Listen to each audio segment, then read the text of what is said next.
জামুগুৰি হাটত ৰাজ্যিক শ্বহীদ দিৱসৰ ব্যাপক আয়োজন বীৰ শ্বহীদৰ ঘৰে ঘৰে বিধায়ক পদ্ম হাজৰিকা অসম আন্দোলনৰ শ্বহীদসকলৰ ত্যাগক সুঁৱৰি ভাৰতীয় যুৱ মৰ্চাৰ উদ্যোগত অহা 10 ডিচেম্বৰত জামুগুৰি হাটৰ পকামুৰা পথাৰত অনুষ্ঠিত হ'ব ৰাজ্যিক শ্বহীদ দিৱস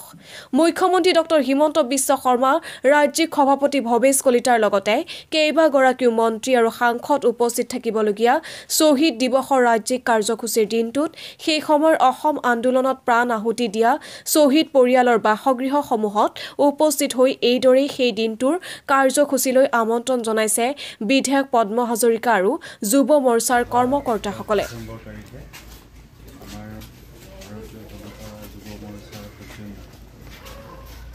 শহীদ দিৱস উদযাপন কৰা হৈছে ইয়াতে আমাৰ মাননীয় মুখ্যমন্ত্ৰী মহোদয় আৰু আমাৰ দলৰ সভাপতি আৰু যুৱ মৰ্চাৰ ৰাজ্যিক নেতৃবৃন্দৰ লগতে সকলো উপস্থিত থাকিব আমাৰ জামুগুৰি হাটত যিহেতুকে এই অনুষ্ঠানভাগ হ'ব আৰু এই উপলক্ষে আমি এই অনুষ্ঠানভাগ সৰ্বাংগীন সুন্দৰ কৰি তুলিব লাগিব আৰু আপোনালোকৰ উপস্থিতি অবিহনে আমাৰ এই অনুষ্ঠানভাগ আচলতে সম্পূৰ্ণমণ্ডিত হোৱাত বেনাৰ হয় আশা কৰিছোঁ আপোনালোকে পুৱা 10 বজাত আমাৰ যে আৰু বাকীবিলাক যে আছে ফ্লিপৰ ঢেকে জিলিকা আছে আৰু গাড়ীবোৱা খুজে কোনে নহ'লে আহিব নোৱাৰিব মই যোগাযোগ কৰি আছোঁ বাৰু মই ফোন কৰি আছোঁ আহিব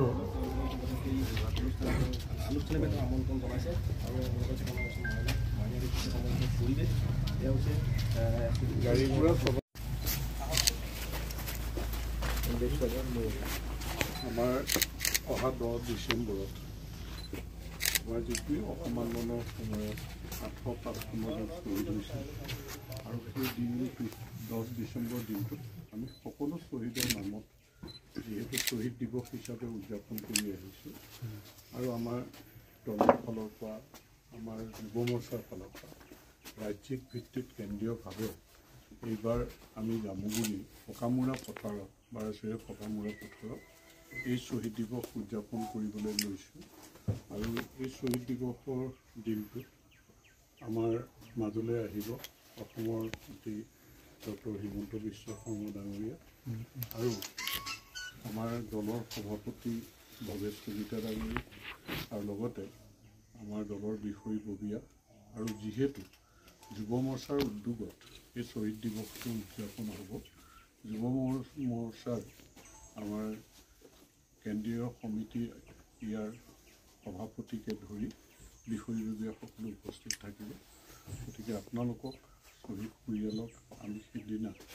আমাৰ ফালৰ পৰা এটা সম্বৰ্ধনা জনোৱা বা আপোনালোকৰ প্ৰতি আমি এক শ্ৰদ্ধা জনাবলৈ প্ৰয়াস কৰি আজি আপোনালোকক আমি যুৱ মৰ্চাৰ লগতে আমিও আহি নিমন্ত্ৰণ জনাবলৈ আহিলোঁ আমাৰ অসমৰ অস্তিত্ব ৰেখাৰ ছবছৰীয়া যি আন্দোলন তাত 855 জন শ্বহীদ হৈছিল আৰু 1983 চনৰ 20 মাৰ্চৰ দিনটোত এই জামুগুৰিটো 7টা শ্বহীদ হৈছিল গতিকে আমাৰ শ্বহীদ দিৱস যিহেতু 855 জনৰ একেলগে ৰাজ্যিক ভিত্তিত প্ৰদৰ্শন ছাত্ৰ সন্থাকে ধৰি জাতীয় সংগঠনসমূহ বা যিখিনি সংগঠনে পাতি আহিছে যে 10 ডিচেম্বৰ দিনটোত সকলো শ্বহীদক স্মৰণ কৰি পেলাই শ্বহীদ দিৱসটো উদযাপন হৈ আহিছে আৰু আমাৰ ভাৰতীয় জনতা পাৰ্টি যিটো জনতা পাৰ্টিৰ যুৱ মৰ্চা আমাৰ ৰাজ্যিক সমিতিৰ তৰফৰ পৰাও এই দিনটো আমি উদযাপন কৰি আহিছোঁ বিভিন্ন জিলাত উদযাপন কৰিছে যোৱা বছৰ নলবাৰীত কৰিছে 2020 চনত আমাৰ তেজপুৰত কৰিছে গতিকে প্ৰত্যেক জিলাই জিলাই এই শ্বহীদ দিৱসটো উদযাপন কৰি আহিছে তেনেকৈ এইবাৰ আমাৰ শোণিতপুৰ জিলা আমাৰ বাৰচৰীয়া ভাওনাৰ পকামুৰা পথাৰত এই শ্বহীদ দিৱস আমাৰ ভাৰতীয় জনতা পাৰ্টীৰ যুৱ মৰ্চাৰ ফালৰ পৰা ইয়াত ৰাজ্যিক ভিত্তিত অনুষ্ঠিত হ'ব আৰু এই শ্বহীদ দিৱসলৈ আমাৰ অসমৰ মাননীয় মুখ্যমন্ত্ৰী ডক্টৰ হিমন্ত বিশ্ব শৰ্মা ডাঙৰীয়াও মুখ্য অতিথি হিচাপে অংশগ্ৰহণ কৰিব আৰু আমাৰ দলৰ ৰাজ্যিক সভাপতি ভৱেশ কলিতা ডাঙৰীয়াকে ধৰি বহুকেইজন অতিথি আমাৰ নেতা ইয়াত উপস্থিত থাকিব আৰু আমাৰ জিলাখনৰ সকলো শ্বহীদ পৰিয়ালকে আমি আমন্ত্ৰণ জনাইছোঁ তেওঁলোকৰো ইয়াত পৰিয়ালবৰ্গ উপস্থিত থাকিব আৰু লগতে আমাৰ এই অঞ্চলৰ ৰাইজ আমি সকলোকে আমন্ত্ৰণ জনাইছোঁ সেই দিনটোত শ্বহীদক শ্ৰদ্ধাঞ্জলি জনাবৰ কাৰণে সেই দিনটো উদযাপন কৰিবৰ কাৰণে গতিকে বাৰচীয়া ভাওনাৰ ঐতিহ্যমণ্ডিত বাৰচীয়া ভাওনাৰ পকামূৰা পথাৰত এই 10 ডিচেম্বৰ দিনটোত আমি সকলোৱে মিলি শ্বহীদৰ প্ৰতি শ্ৰদ্ধাঞ্জলি জনাম আৰু সেই অনুষ্ঠানটো সুন্দৰকৈ উদযাপন কৰিবৰ কাৰণে সকলো ৰাইজে যিটো আমাৰ শ্বহীদ পৰিয়ালৰ লগতে নিৰ্যাতিত লগতে অসম আন্দোলনত জড়িত সকলোৱে সহযোগিতা আগবঢ়াব আমি সুন্দৰভাৱে এই দিনটো উদযাপন কৰিবৰ কাৰণে আয়োজন কৰিছোঁ আৰু সকলো ৰাইজক এই দিনটোত তাত উপস্থিত হ'বৰ কাৰণে আমন্ত্ৰণ জনাইছোঁ।